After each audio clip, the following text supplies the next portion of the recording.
Dzień dobry. I have to excuse that's the only fluent Polish I speak. Thank you for being here today, and it's our pleasure to be part of the conference. You know, we had a conference a month ago in Vienna, very nice room, great arrangement. I stepped in the room in the afternoon and there was just only one person sitting. And I said, okay, I do the speech anyway. And after my speech, I finished, I packed my stuff, and I like to go, and said, thank you very much for joining. And he said, oh no, you can't go, I'm the next speaker. So it's great to see you all here. I will do that in English, and I hope my English is good enough to be understood. If there is some information necessary, we have a Polish webpage with all information in Polish language, so, and even colleagues here in Poland helping you with your native language. Okay, the theme I have today is Life is Life, and what I like to do with you here is we want to do a little journey. And the journey is about how can a teacher teach life in a virtual scenario. We have heard a lot of information about Second Life, new technologies, Web 2.0 stuff. What I'd like to introduce you today is kind of an application, a platform helping teachers to serve through the internet languages, content. Just a few words about the company, and I like to fix that here. I don't used to stay speaking. We are just founded in the last years of the 90s, 1998 in Germany, as a special company for developing tools for education, especially for teachers. So we are growing out of the field of education, and the theme in this year's was, what happens if a PC is coming into a classroom, and how can we interact with the classroom as a teacher, as a professor? And so we were developing products for teachers primarily, and we were not focusing on conferencing and all this stuff, and out of that we were creating applications for teachers, and we believe we have a very simple solution to survive even in that virtual world. Just some facts and figures about the company, and what we have seen over the years was which challenges are crossing to the education market. And we have, on one hand, we have the speed of the development. So we see that the time knowledge changes, and also the demand for new content is always speeding up, so you have to deliver in a much smaller period of time. You have limited budgets, as we know as a company. So if you're a lucky person having unlimited budget, please raise hand and we have to talk in the lunch break afterwards. We have a broader use of IT technology. So we have seen in the speeches before that we have the next generation of learners, of students, the digital generation. They are used to use new media and new technologies. The complexity of the IT environment, and the administrators know what we're talking about, so setting up everything, let it run, and stuff like that. And we believe that these new technologies are forcing education to deliver new concepts, but still having an eye on the traditional ways of teaching. My picture is not as nice as the picture was with the waves before and the little surfer, but it tells quite the same story. We had a huge e-learning hype, and everybody might recognize that. In the late 90s, the early 2000s, everybody was like e-learning everywhere. And it was a huge hype. And then we have seen this disillusion that things are not working out quite well, that they had problems. I guess you prefer that one. Yes. Thanks. Yeah, that's more for me. A little bit better. Yeah. So we had seen this disillusionment, the curve scaled down, and these numbers are from Ernst & Young. And since 2003, we see again an increase of the demand of e-learning, and why we believe that this happened. First of all, there was a kind of a consolidation of the market. Second, we had learned our lessons out of the introduction of products, of technologies, the technology in use is much better, the acceptance is coming back and higher, and hopefully all the institutions and also the manufacturers have learned their lessons well, and we take that under consideration that we are now on a quite good path to bring back e-learning in everyday life and in business and in education. Just a little picture here, how we see as MasterSolution the areas where IT is mainly placed today. So we have the content area, everybody is producing digital content. We have the content management area, we have the area of communication. We still have lectures in classrooms, so we have PCs in front of students. We have the virtual lectures. This is what I like to show you later on a live session here. We have the distant learning concepts, integrating all the different types of content, interaction, asynchronous and synchronous learning.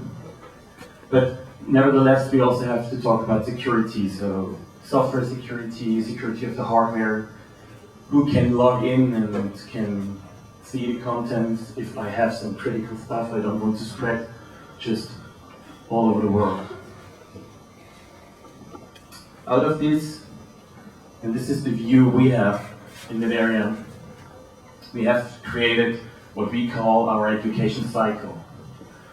And we hope that teachers find themselves in that cycle as well. So there's an area of creation. And this is a big area, and my colleague from Germany, Mr. Küchler, will show you later on how you can create content in the world of e-learning. And we have to teach. How can I teach? How can I interact? And how can I, as a teacher, work jointly with the students in a virtual scenario? In the e-learning campus, how should that work out? Today you have some social networking going on. You talk to the guys, you see them frequently, and it's even also for the teachers, it's a kind of a change of the way of teaching, having not always the direct access to the students. Then we have a big thing about the assessment. So how can I pull out the results? How can I measure the learning progress? And nevertheless, this is the feature about the security in the hardware. So how can I make sure that if I have a PC involved, that it does what it should do, and that it's secure and quite good set it up to work. What I'd like to introduce you now is a product or a solution, a learning platform. It's called EvoEye, not Evil Eye. For all the American-speaking persons, I had that once in a speech that somebody said, "I'd like to see your Evil Eye product," which was not very nice for us.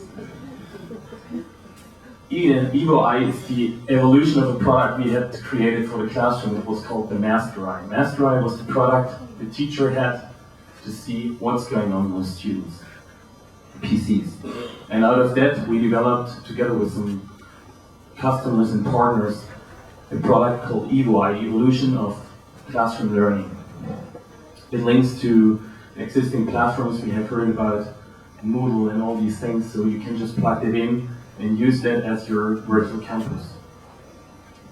What we have done, and we will see that later in the live presentation, we integrated tools the teacher knows.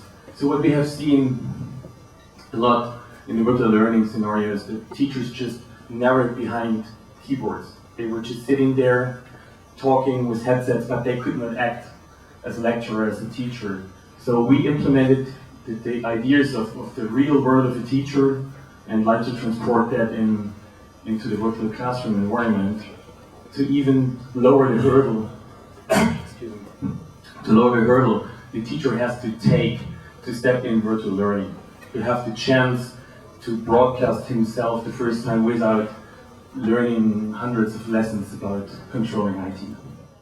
The basic idea in that scenario was that we said, okay, the easiest way to do that is the concept what you produce is what they receive. So basic idea is you just do your lesson as usual, you have students in front, and we organize around the system, making your speech available in the internet, as well as organizing the interactivity with the students outside the classroom.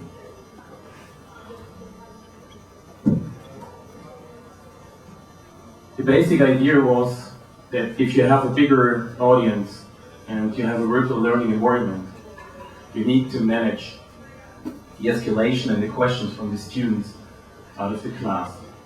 And so we developed a kind of a solution that we said, okay, we have different types of students. We have the regular students, we have power students. How can I keep them alive in virtual learning sessions? How can we integrate them to help others and to feel them not bored over the lessons?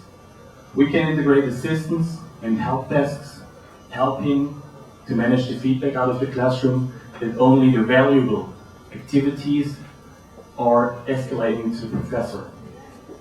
And last but not least, the professor himself is able to manage them, groups bigger than 10 or 15 persons, by being not overloaded with all the questions and interactivity out of the class, so that we have a focused learning process.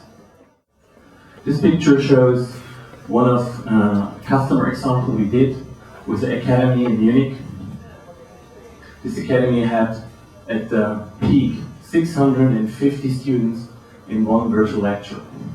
It was a kind of a pilot project done for the Agency of Unemployed People in Germany. And this agency wanted to train people to become IT managers. What we want to do now is, we will now connect through the internet of the campus here. We will go into a live learning session with a company called DAA, Deutsche Angestellten Akademie, Germany. They will introduce themselves. This is a real customer example, a real virtual and live learning and e-learning campus. And the speech will be held by Weissmann. She is Director of Content Development of that company. Okay, thank you. My name is Weissmann, and I will give you a short insight into our work at Deutsche Angestellten Akademie in general, and into the project working with the EVO software especially. First of all, I will show you some general facts about the Deutsche Angestellten Akademie.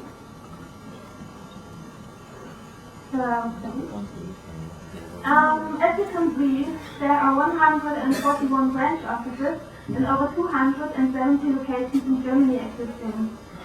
About 6,000 seminars and trainings take place, and they are visited by over 19,000 clients each year. There are 1,600 employees.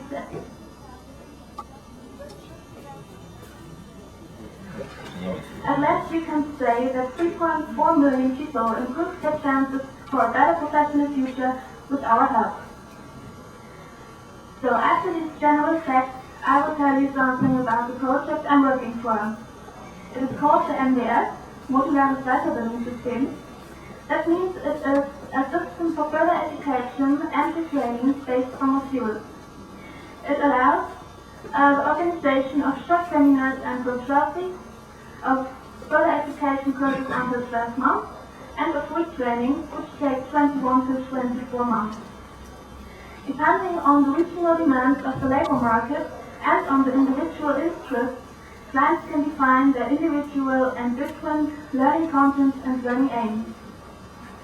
There are over 15 occupations and over 17 topics of further education which we can afford as material in modules and training materials. The learning system counts on 6 principles which I want to explain to you now. The clients reach their individual learning aims by following the principle of the self-controlled learning. It is our task to create an organizational and educational frame and to accompany the client in every step of the learning process. The next principle are the individual learning content. The center of our work and of the whole learning system is the client. As I said, the learning content is organized in modules, so we can put them together in any combination. That guarantees a learning plan which corresponds exactly to the demands and expectations of each client. The temporal flexibility is the next principle of the learning center. The DAA offers a current beginning of short seminars and further education processes, retraining about 2 times in a year. So because of the individual learning aims and contents, we are not dependent on getting whole classes of clients together. The next principle is the combination of client and course. Although every client has an individual learning plan and learning content, they are learning together in groups. So the client gets the ability to work into heterogeneous teams, which is really an important point to improve their chances on the labor market. The sharing of resources is the next principle. The uniform learning principle, the combination of course and client, and to work with the same learning materials and modules allows us the common use of groups, technology, and employees. Of course, one of these important resources is a studio visualized learning session. The last principle is the participation. The learning system is organized decentralized in every regional office with central support of our team. So, of course, we need the feedback and experiences to develop the learning system according to the actual demands and needs. So, after these principles,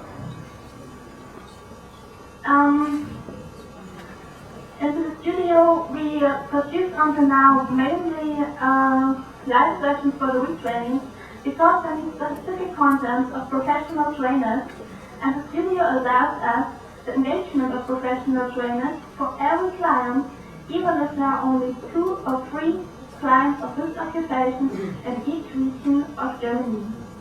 So to give you a short impression of a live learning session, I will demonstrate you now a short sequence.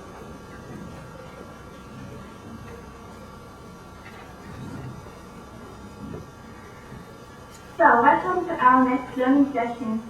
According to your actual module, the topic of today is the set theory, again. In our last session, we got to know subsets, the association, and the intersection of sets. So today, we will learn something about the coherences of these form sets.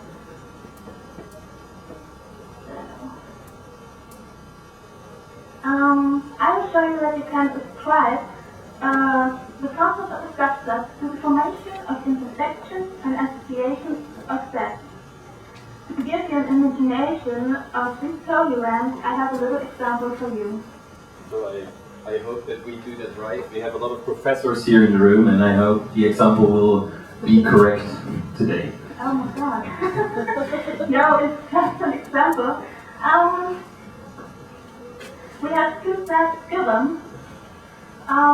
This is the first step, step A, including the elements 2, 3, 4, 6, 7, and 8. And the other set is given to us is step B, and it contains all elements of step A which are an even number. That means, to show it a little bit easier, let's add the elements 2, 4, 6, and 8.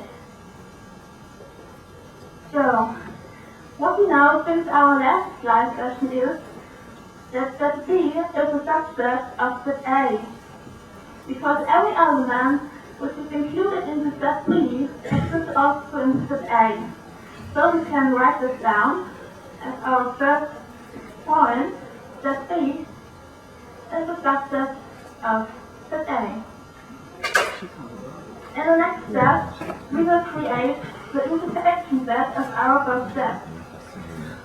So, if we do that, we say, we see that the set of elements included in both sets at the same time is equal to set B.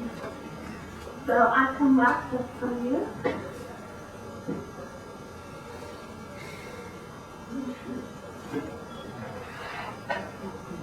So we can notice to express this with the set theory that the intersection set of set B and set A is equal to set B.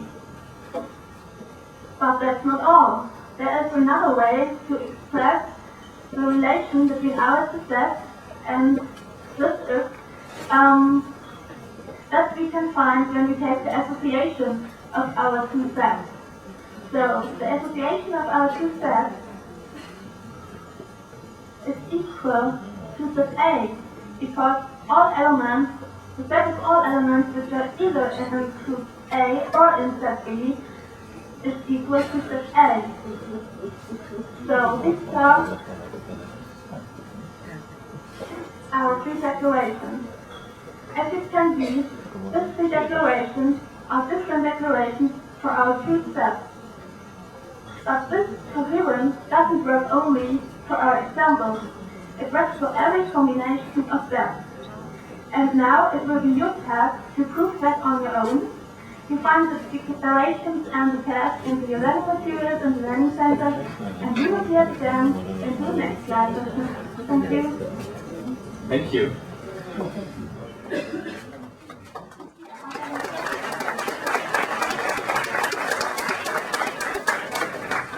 That was your applause, not mine. So, out of that feedback, I guess we were right. We were right on the numbers and on your example. Just the last question I would ask you: how many of participants you right now handle on your life or on your e-learning system?